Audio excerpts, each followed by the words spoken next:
Daily Kolkata নিউজে আপনাদের স্বাগত জানাই। দিনের গুরুত্বপূর্ণ খবরের দিকে নজর রাখুন। নমস্কার বন্ধুরা, আপনারা দেখছেন ডেইলি কলকাতা নিউজ। পুষ্পা তো ঝুঁকে গেলেই বলেছিল। পুষ্পা আজকে অ্যারেস্ট হয়েছে। একদম 4 তারিখের পরে থেকে বিভিন্ন যারা হারপাত বাহিনী ছিল তৃণমূলের, যারা বিভিন্ন ভাবে অর্থ নয়ছয় করেছে, মানুষের অত্যাচার করেছে, অসাময়িক নির্যাতন করেছে, তাদের ব্যাপারে সরকার যা আইনগত পদক্ষেপ নেওয়ার বা তাদের বিরুদ্ধে যে সমস্ত কেস আছে বা অভিযোগ আছে, সেই অভিযোগগুলোর ভিত্তিতে তারা কোথাও অ্যারেস্ট হচ্ছে, কোথাও তাদের বিরুদ্ধে বিভিন্ন পদক্ষেপ গৃহীত হচ্ছে। তো সেই হেতু আমাদের পুষ্পা অ্যারেস্ট হয়েছে নেপাল বর্ডার থেকে। তো তার ব্যাপারে যা আইনগত ব্যাপার আছে, এটা আইনগত ভাবেই চলবে। আইনের পথে তার যা শাস্তি হওয়ার তাই হবে। আগে বিষয়টা কোনো একজন ব্যক্তি বিশেষ নয়, সামগ্রিকভাবে যারা করেছে কেউ ছাড় পাবে না। আমাদের মুখ্যমন্ত্রী বলেছেন, যারা এই ধরনের অত্যাচার করেছে, অর্থ নয়ছয় করেছে, অর্থ লুটেছে, মানুষের জীবনযাত্রা ব্যাহত করেছে, তাদের প্রত্যেককে আইনগতভাবে শাস্তি গ্রহণ করতে হবে।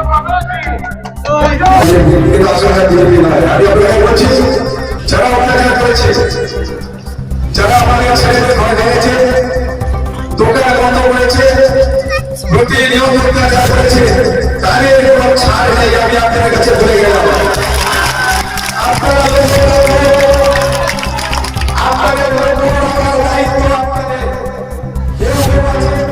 আমাদের মধ্যে হলেও কাউকে পাত্তা দিয়ে আমার কাউকে সমর্থন করতে পারি বাংলার মানুষের সঙ্গে আমি গলায় মিলিয়ে প্রত্যেকটি মানুষকে বলে যাবো, যে যত তাদের বিরুদ্ধে তাদের বিরুদ্ধে জায়গা পদক্ষেপ করার সবটাই বলে আপনাদের করতে হবে।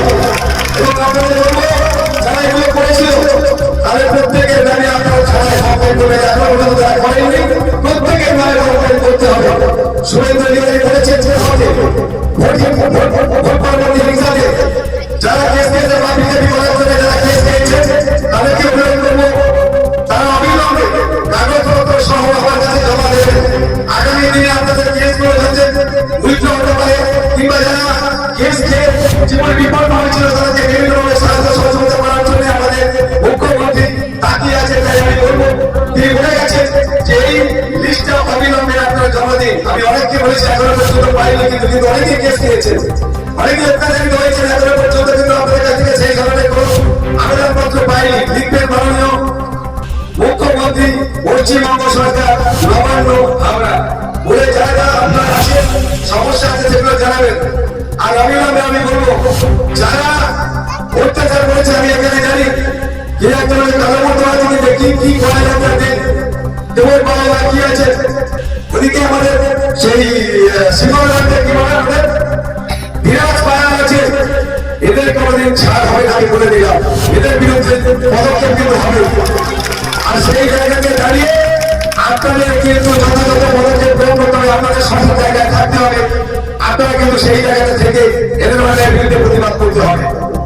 আমি বলতে চাই, আমরা যারা বিজেপি করেছি, আর খেয়েছি বা ভোট পরবর্তী হিংসায় যারা কেস দিয়েছেন, মার খেয়েছে, সবাইকে আমি অনুরোধ করে গেলাম। আর শুধুমাত্র বলবো, আপনারা একসঙ্গে থাকবো, সঙ্গে থাকবো, ঐক্যবদ্ধভাবে থাকবো। কেউ কোনোভাবে নিজেদের মধ্যে ভেদাভেদ করবেন না। একদম যারা আছেন, আমি পুরো নাম করে বলে একটা আমার প্রবীর হোক, সুনীল হোক, অমল হোক, বিমান হোক, অমল হোক, যারা যারা আছে, কারণ তাদের বিরুদ্ধে কিন্তু তারা যাদের অত্যাচার করেছিল, যাদের ঘর ভেঙেছিল, যাদের দোকান বন্ধ করেছিল, টাকা নিয়েছিল, ফাইন করেছিল, উঠবস করিয়েছিল, কান্ডব খাইয়েছিল, তাদের বিরুদ্ধে অবিলম্বে আপনারা থানায় কমপ্লেন করবেন এবং তার জন্য যারা পদক্ষেপ করেন আমরা সেটা করবো। আমরা বলি যে বাংলায় এগুলো সরকার এগুলো তো হবে, এগুলো আমরা দেখছেন তো, আমরা দেখি ওদিকে সরকার মোল্লা সে চলে গেছে জেলে, এদিকে চলে গেছে কি পুষ্পা, ঝুঁকে কাটে ইনাকে বলেছিল, সে শুয়ে পড়েছে, অ্যারেস্ট হয়ে গেছে, হয়তো শুনছিলাম নীলমাইদার কাছ থেকে যে আজকে তাকে হয়তো এই ধারাতে নিয়ে আসবে হয়তো, কারণ এটা তো যে যেখানকার হচ্ছে কেসপত্র আছে সেটা নিয়ে আসার কথা। তো যাই হোক, আনতে পারে না আনতে পারে, সেটা সিস্টেমের মধ্যে যা আছে সেটা সরকারি নয়, সেটা হবে, বা আইনত যেটা আছে সেটা হবে। আমি বলি যে ঘুষখোর হোক আর যেই হোক, যারা যত বলে নিতে হবে না কেন, আইনের কাছে কারো ছাড় নেই। তাই সেই জায়গাতে আপনারা নিশ্চিত থাকুন, এরাও কোনো ছাড় পাবে না, শুধুমাত্র আপনাদের সহযোগিতা লাগবে। আপনাদের সহযোগিতা পেলে নিশ্চিত করে যারা আমাদের দম বন্ধ করার পরিবেশ তৈরি করেছিল, কথা বলা বন্ধ করে দিয়েছিল, একে অপরের সঙ্গে সম্পর্ক রাখা বন্ধ করে দিয়েছিল, তাদেরকে কিন্তু কোনোভাবে ছাড় পায়। আমি বলবো যে তারা এগুলো করলেও তাদের সঙ্গে থাকার বহু মানুষ ছিলেন যারা কিন্তু সত্যি সত্যি বিজেপিকে ভালোবাসে, কিন্তু বাধ্য হয়ে থাকতে হয়েছে, বাধ্য হয়ে বেরিয়ে যেতে হয়েছে, তাদেরকে কিন্তু দূরে সরিয়ে দেবেন না।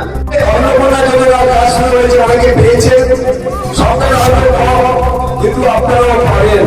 চিন্তা করবেন না, 3 মাস সময় আছে, বেশি সতর্ক করা দরকার নেই। ভালো করে সুন্দর করে ফর্ম করে ফিল আপ করুন। সে কথা বলে দিয়েছে, তা কিন্তু বাস্তবায়িত হচ্ছে, আপনারা দেখেন। তবে এখানে কয়েকটা ফর্ম ফিল আপ করতে হচ্ছে বলে তৃণমূলের কেউ একটা বিভ্রান্তি হওয়ার চেষ্টা করছে, বা আমাদের কথাটা বিভেদ তৈরি করতে চেষ্টা করছে, বা আমাদের কথাটা খারাপ পরিবেশ তৈরি করতে চেষ্টা করছে। আসলে এটা করতে হচ্ছে কেন? অভারতীয় যারা ভারতবর্ষের নাগরিক নন, তারা যাতে না পায়, তার জন্য ফর্মটা দিতে হয়েছে। ছেলেরা যাতে করে এই অন্নপূর্ণা যোজনার টাকা না পায়, টুম্পা হালদার কি টুম্পা বয়াল, লক্ষ্মী হালদার কিংবা লক্ষ্মী মন্ডল কি লক্ষ্মী দুর্গাই এলাকায় সাধারণত আমাদের মহিলা, কিন্তু লক্ষ্মী নাম দেওয়া বহু ছেলের আছে, টুম্পা নাম বহু ছেলের আছে, এমনি করে কিন্তু প্রচুর ছেলেরা টাকা পয়সা পাচ্ছিল। সেটা বন্ধ করার জন্য কিন্তু আজকের এই 13 পাতার ফর্ম দেওয়া হচ্ছে। এটা পূরণ করুন, কোনো ভয় নেই। এছাড়াও আমরা যাই বিভিন্ন ভাবে একাধিক এক ব্যক্তি একাধিক জায়গা থেকে এই টাকা পাচ্ছিলেন। আচ্ছা, আপনি বলুন, একটা লোক, একটা মহিলা যিনি চাকরি করছেন, 50,000, 60,000, 65,000 টাকা, 70,000 টাকা মাইনে পাচ্ছেন, তার কি এই অন্নপূর্ণা যোজনার টাকা পাওয়া উচিত? এতদিন কিন্তু তারা লক্ষ্মী ভান্ডারে পাচ্ছিল, সরকারি নিয়োগের সব মহিলা পাচ্ছিলেন। এবার এখানে লাভ করার বিষয় কিন্তু নেই। একটা গভর্নমেন্ট এমপ্লয়ি কেন সে 3,000 টাকা পাবে, যে 50,000 টাকা 60,000 টাকা মাইনা পাচ্ছেন? আচ্ছা, পেনশন হোল্ডার যিনি 20-25,000 টাকা মাইনা পাচ্ছেন, কেন তিনি পাবেন? তো এগুলো দেওয়ার জন্যই কিন্তু ফর্মটা ফিল আপ করতে হচ্ছে, পূরণ করতে হচ্ছে। কোনো চিন্তা নেই, আপনারা সবাই পাবেন, যার পাওয়ার উপযোগী তারা কিন্তু সবাই পাবেন, কোনো চিন্তা করতে হবে না। ইতিমধ্যে আপনারা দেখেছেন মহিলাদের জন্য আপনারা তো একদম অধীর আগ্রহে আছে, কখন বাপের বাড়ি যাবেন, বোনের বাড়ি যাবেন, মামার বাড়ি যাবেন, গাড়িতে উঠবেন, বিনা পয়সায় উঠবেন, আর সে গাড়িতে নামবেন, কোনো পয়সা লাগবে না। শুরু হয়ে গেছে কিন্তু, এটা বলেছিল আমাদের নেতৃত্ব বলেছিলেন, আমরাও বলছিলাম, শুরু হয়ে গেছে কিন্তু। আগামী মাস থেকে 1 তারিখ থেকে 5 লক্ষ টাকা সাহায্য সহযোগিতা পাবে আয়ুষ্মান ভারতে। খুব অল্প দিনের মধ্যে আমাদের বিশ্বকর্মা যোজনা শুরু হবে। ইতিমধ্যে 125 দিনের কাজ শুরু হবে, যেটা 100 দিনের কাজ ছিল, বন্ধ হয়ে গেছিল, সেটা 125 দিন করে কাজ করার সুযোগ পাবে। কাজ শুরু হবে, গ্রাম সভাগুলো হচ্ছে, গ্রাম সভাগুলো হয়ে যাওয়ার পর থেকে কাজ শুরু হবে। তো এমনি করে বিভিন্ন ডেভেলপমেন্ট গুলো কাজ আসবে। আমাদের এখানে গ্রাম উন্নয়নের জন্য চেষ্টা করবো, বড় বড় প্রকল্প যাতে বাস্তবায়িত হয়, ছেলে মেয়েরা যাতে চাকরি পায়, বিনা পয়সায় যাতে করে মেধাযুক্ত ছেলেরা চাকরি পায়, তার জন্য আমাদের সরকার কাজ করবে বলেছে। খুব অল্প দিনের মধ্যেই চাকরি শুরু হবে। শিল্প আসবে, ইতিমধ্যে দেখেছেন একাধিক কোম্পানির সঙ্গে, একাধিক শিল্পপতির সঙ্গে আমাদের মুখ্যমন্ত্রী বসতে শুরু করেছেন। প্রধানমন্ত্রী চিন্তা ভাবনা করছেন যে বাংলায় শিল্প স্থাপিত হবে, ছেলেদের কর্মসংস্থান হবে। হয়তার মতো জায়গাতে আপনারা জানেন যেখানে বহু কর্মসংস্থানের সুযোগ ছিল, বন্ধ করে দিয়েছিল শুধুমাত্র তোলাবাজির জন্য।